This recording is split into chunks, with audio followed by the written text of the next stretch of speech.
Elhamdülillahi Rabbil alemin. Vessalatu vesselamu ala eşrefil enbiyai vel murselin. Nebiyyina Muhammedin ve ala alihi ve sahbihi ve men tebi'ahum bi ihsanin ila yevmiddin emmə ba'd. Esselamu aleykum ve rahmetullahi ve berekatuh. Uca Allahın vəfəqəti və yardımıyla Qələm Akademiyasında təhsil dərslərimizə qaldığımız yerdən davam edirik. Bugün götürəcəyimiz surə Əl-Adiyyət surəsidir. Adiyyət surəsi Məkkə surələrindəndir və 11 ayədir. Allah Azza və Cəllə Adiyyət surəsində buyurur: Əuzu billahi minəşşeytanirracim. Bismillahirrahmanirrahim. Vəl-adiyyəti dabhə. And olsun tövşiyərək qaçan atlara. Bu ayədə gördüyümüz kimi Allah Azza və Cəllə atlara and içir. Allah Azza və Cəllə məxluqatından dilədiyinə and içə bilər. Çünki Allah Azza və Cəllə məxluqatından istədiyinə and içə bilər. Əgər Allah Azza və Cəllə məxluqatından hər hansı birinə and içirsə, onun hörmətini qaldırmaqdan ötürü, onun məkanının Allah qatında üstün olmasını bildirməkdən ötürüdür. Amma məxluqlara gəldikdə isə, biz insanlara gəldikdə isə Allahdan başqasına and içməyimiz icazəli deyil. Allahdan başqasına and içmək olmaz. Əgər and içəcəksə insan, gərək aləmlərin Rəbbi olan Allaha and içsin. Burada Allah Azza və Cəllə buyurur ki, and olsun tövşiyərək qaçan atlara. Yəni tövşəmək, atların o qaçarkən, sürətli hərəkətlər edərkən sinələrindən çıxan o nəfəslərinin səsidir. And olsun tövşiyərək qaçan atlara. Sonra ikinci ayədə buyurur ki, Fəl-muriyəti qadhə. And olsun dırnaqları ilə qığılcım çıxaran atlara.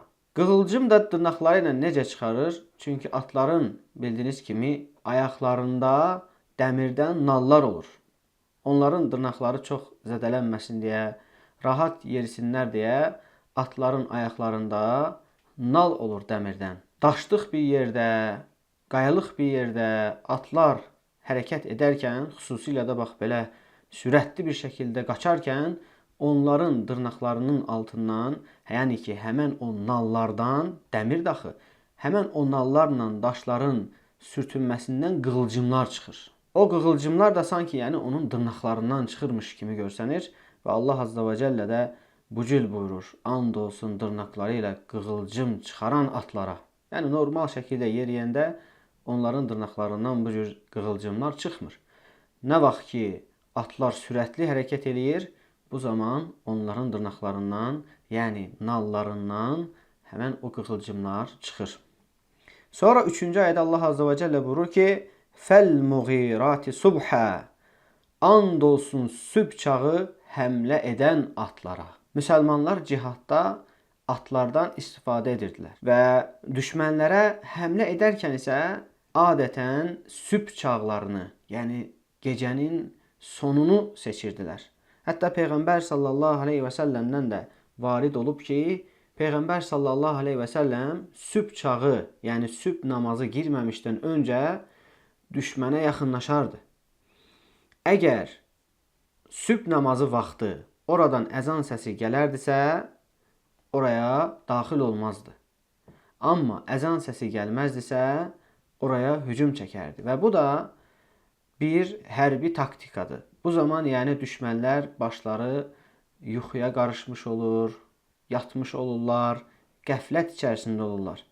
Və bildiyimiz kimi hərbdə də bax bu cür hilələrdən, savaşda bu cür hilələrdən istifadə etmək icazəlidir və gözəldir. Və müsəlmanlar da Allah yolunda cihad edərkən, Allah yolunda savaşarkən, bax bu cür savaş atlarından, savaşda istifadə etdikləri həmin atlardan da istifadə edirdilər və adətən hücuma keçərkən də bu cür sübh vaxtı hücuma keçirdilər, düşmənin qəflət və yuxuda olduğu zaman. Sonra 4-cü ayədə buyurur ki, Allah Azza və Cəllə فَأَثَرْنَ بِهِ نَقْعًا.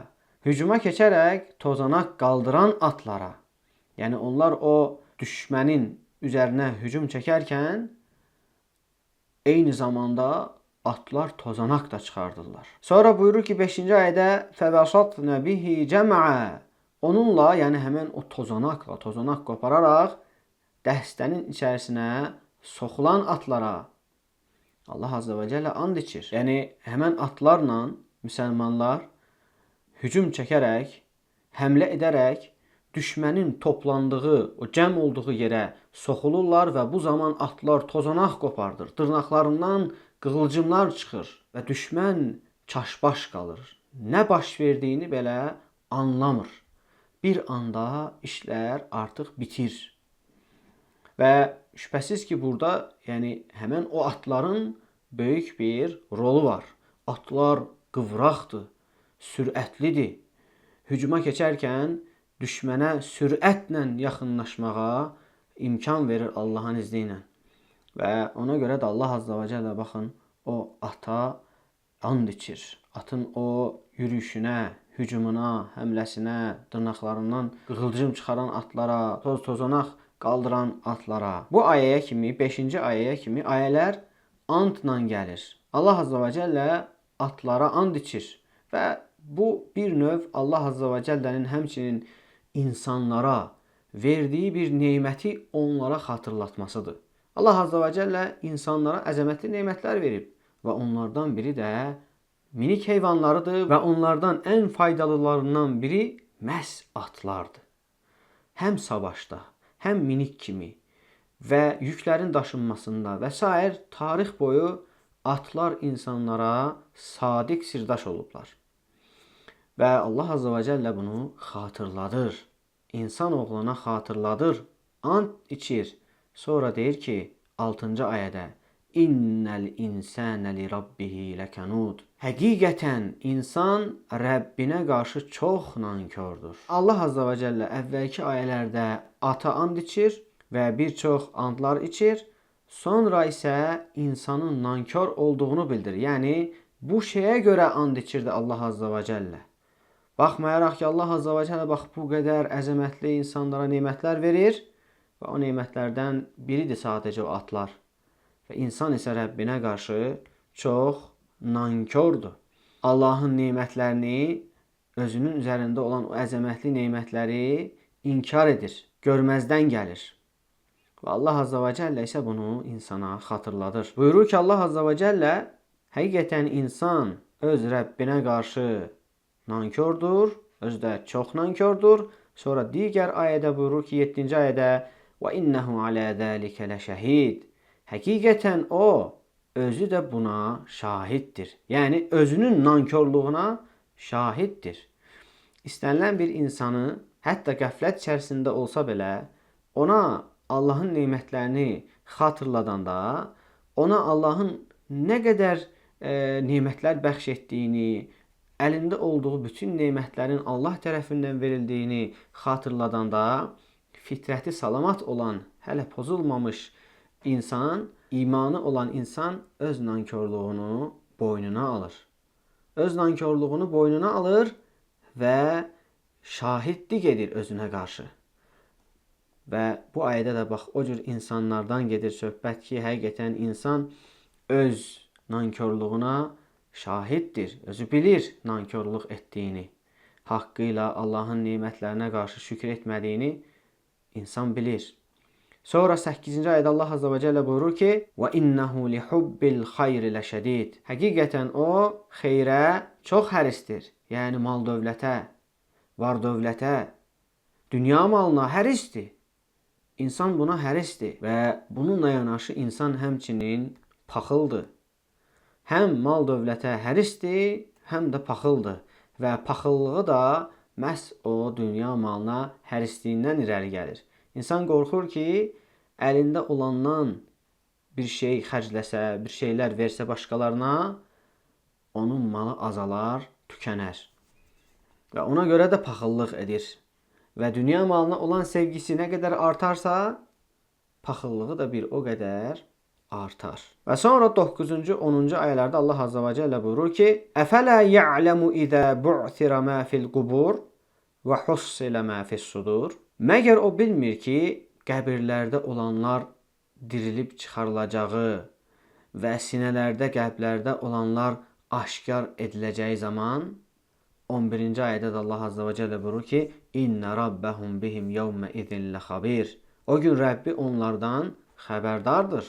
Yəni, məgər insan bilmirmi ki, Allah onları qəbirlərindən yenidən çıxaracaq, dirildəcək və sinələrində olanlar, qəlblərində gizlətdikləri üzə çıxarılacaq və eyni zamanda Allah Azza və Cəllə bunların hamısından xəbərdardır və onlardan hesabını çəkəcək.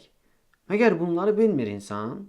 Yəni, Allah Azza və Cəllə insanın etdiyi əməllərdən xəbərdardır və bunlar qorunub saxlanır və insanlar yenidən dirildikdə isə insanoğlu bunların hamısına cavab verəcək. Yaxşı əməlin qarşılığında yaxşılığı alacaq, pis əməlin qarşılığında isə bunun cəzasını alacaq. Yəni, sinələrdə gizlənilən o gizlinlər belə həmən günü üzə çıxacaq. Yəni, məsələn, bir insan üzdə iman etdiyini söylüyor, amma qəlbində isə küfrü gizlədir. Münafiqlik edir, nifaq edir. Allah Azza və Cəllə həmən günü onları üzə çıxaracaq. Allah Azza və Cəllə sinələrdə olanları, gizlində olanları biləndir. Və ona görə insan çalışmalıdır ki, bu dünyada içi ilə çölü bir-birini təsdiqləsin. Üzdə iman əhli kimi görsənib, içəridə nifaq etməsin, içində küfrü gizlətməsin, iman etsin, səmimi qəlbdən, o qəlbindəki kini, nifrəti və ya nifaqı, riyanı, sum'anı, özünü bəyənmişliyi, təkəbbürlüyü və s. hamısını çıxardıb atmalıdır. Yəni, insan naqis bir məxluqdur. Onda pis xüsusiyyətlər ola bilər və onların ən pisi də nifaqdır. Küfrü qəlbində gizlətməsidir. Və insan səmimi qəlbdən iman etməlidir. Səmimi qəlbdən iman edərək nifaqı, küfrü qəlbindən söküb atmalıdır. Onun yerinə isə imanı, Allah sevgisini, səmimiyyəti, ixlası qoymalıdır. Təvəkkülü qoymalıdır, tövhidi qoymalıdır. Bunların ziddi olan bütün o naqis sifətləri isə, naqis fikirləri, etiqadları, əməlləri isə söküb atmalıdır. Və beləcə o Allah qatında sinələrdə olanlar üzə çıxacağı zaman salamat qala bilər. İmtihandan keçə bilər, qurtulmuşlardan ola bilər. Allah Azza və Cəllə bizləri də onlardan etsin. Və bu ayələrdən bir çox faydalar çıxır. Onlardan biri odur ki, az öncə də qeyd etdiyimiz kimi Allah Azza və Cəllə öz məxluqatından istədiyinə and içə bilər və burada Allah Azza və Cəllə məhz ata and içir və digər ayələr var ki, orada Allah Azza və Cəllə günəşə and içir, zamana and içir və s. Allah Azza və Cəllə məxluqatından dilədiyinə and içə bilər. Və digər bir ayədə Allah Azza və Cəllə Muhammed sallallahu aleyhi və səlləmin həyatına and içir. Hicr surəsi 72-ci ayədə Allah Azza və Cəllə buyurur ki, لَعُمْرُكَ إِنَّهُمْ لَفِي سَكْرَتِهِمْ يَعْمَهُونَ. Allah Azza və Cəllə buyurur ki, ey Muhammed, həyatına and olsun ki, onlar şəhvətləri içində veyl-veyl gəzirdilər. Yəni, burada Allah Azza və Cəllə Muhammed sallallahu aleyhi və səlləmin həyatına and içir. Muhammed sallallahu aleyhi və səlləm də Allahın yaratdıqlarından bir yaradılmış idi. Allahın qullarından bir qul idi. Mübarək bir qul idi. Allah Azza və Cəllə ona da and içir. Onu da hörmətləndirir. Onu da öz qatında dəyərli olduğunu bildirir. Faydalardan biri də nankörlərlə şükr edənlərin fərqidir. Ayədə Allah Azza və Cəllə insanın kunud olduğunu bildirir. El-kunud, yəni nankör. İnsan nankördür. Bəs bu kunud nə deməkdir? Necə bu nankörlük necə bir sifətdir və ya hansı əməl insanı nankör edir? Hansı əməli edəndə insan nankör adlanır? Nankör o şəxsdir ki, ona çoxlu yaxşılıqlar edirsən, amma səndən bir pislik görən kimi o digər yaxşılıqların hamısını unudur. Yaxşılıqların hamısını unudur, sanki sən ona heç bir yaxşılıq etməmisən kimi davranır. Bəlkə də bunu biraz da irəli gedib dilinə gətirir. Səndən bir pislik görən kimi deyir ki, sənin mənə nə yaxşılığın dəyib ki? Sən mənə nə etmisən ki? Elə anca mənə pislik etmisən. Halbuki sənin ona yaxşılığın çox dəyib.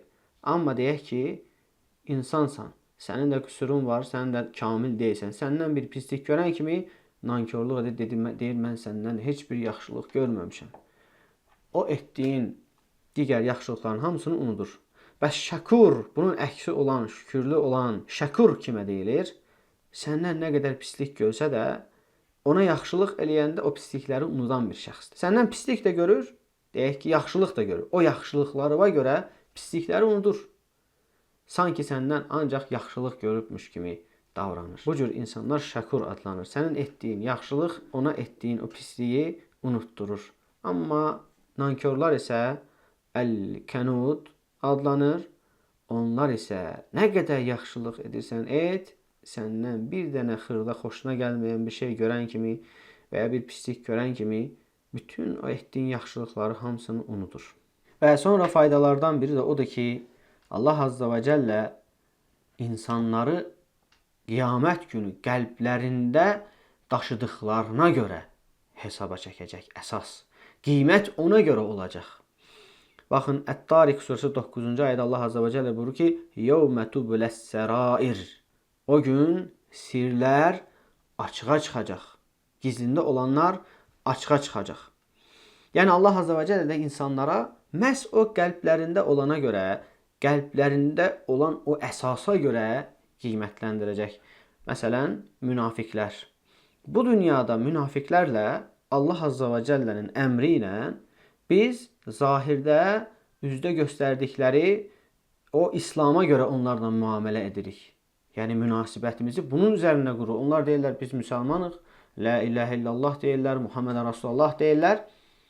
Biz də onlara buna əsasən müsəlman müamiləsi edirik. Hətta onlar öləndə cənazə namazı, necə ki müsəlmanlara müamilə edilir, yuyulur, kəfənləri, cənazə namazı qılınır, müsəlmanların qəbirstanlığında bastırılır, onlar üçün dua edilir.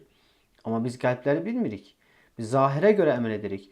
Amma qiyamət günü Allah Azza və Cəllə onların qəlblərində olana görə onlarla müamilə edəcək və onları hətta cəhənnəmin ən aşağı dərəkəsinə salacaq. Necə ki, hədislərdə də gəlir ki, münafiqlər dərkül əsfəldə olacaq. Yəni, cəhənnəmin ən aşağı təbəqəsində. Cənnət dərəcə-dərəcədir. Növbəti dərəcə, üstün dərəcə aşağı dərəcədən bir qat daha üstündür, daha fəzilətlidir. Cəhənnəmdə isə bunun əksinədir.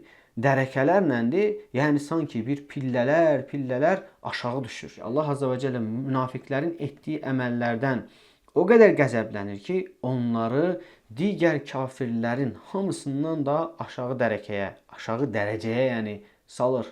Cəhənnəmin ən alt təbəqəsinə. Çünki münafiqlərin müsəlmanlara vurduğu zərbə bəzən həmən o kafirlərin vurduğu zərbədən də böyük olur. Məsələn, müsəlmanlarla düşmənçilik eləyən bir kafir qövm bilinir ki, bunlar kafirdir, Allahın düşmənidir, müsəlmanların düşmənidir, açıq-aydın düşmənçiliklərini edirlər, hətta bəzən savaşırlar və s. Amma münafiqlər isə özlərini müsəlman kimi göstərirlər, içdə isə əksidir. İçlərində küfrü gizlədirlər və beləcə onlar əllərinə düşən hər bir fürsətdə İslama və müsəlmanlara zərbə vururlar, ləkə yaxırlar, dini gözdən salmağa çalışırlar və başqa qövmlərin gözündə İslamı bax bu cür münafiqlər gözdən salırlar. Yəni çünki qıraqdan baxan onu müsəlman olaraq görür və müsəlmanlara onların əməllərinə uyğun qiymət verir. Amma halbuki Allah qatında belə olmayacaq. Allah qatında qəlblər üzə çıxacaq, qəlblərdə olanlar, sirlər üzə çıxacaq və insanın əsl qiyməti, əsl dəyəri ona görə veriləcək. Qəlbi ilə həqiqətən səmimi qəlbdən iman edib, ixlasla iman edib, əməl edənlər cənnətə girəcək. Amma qəlbində küfrü gizlədib, üzdə yalandan İslamı göstərənlər isə cəzalanacaq və Allah onları cəhənnəmə salacaq. Və onları bax bu cür cəzalandıracaq. Uca Allahdan diləyirəm ki, bizləri səmimi qəlbdən iman edən müsəlmanlardan, möminlərdən etsin. Allah Azza və Cəllə bizləri cənnət əhlindən etsin, cəhənnəmdən isə uzaq etsin. Allahumma amin. Allah Azza və Cəllə bizlərə eşitib faydalananlardan etsin. Adiyyət surəsinin təfsiri müxtəsər olaraq bu qədər. Ve subhaneke Allahumma ve bihamdik. Eşhedü en la ilahe illa ent. Estağfiruke ve etûbü ileyk. Vesselamu aleyküm ve rahmetullahi ve berekatuhu.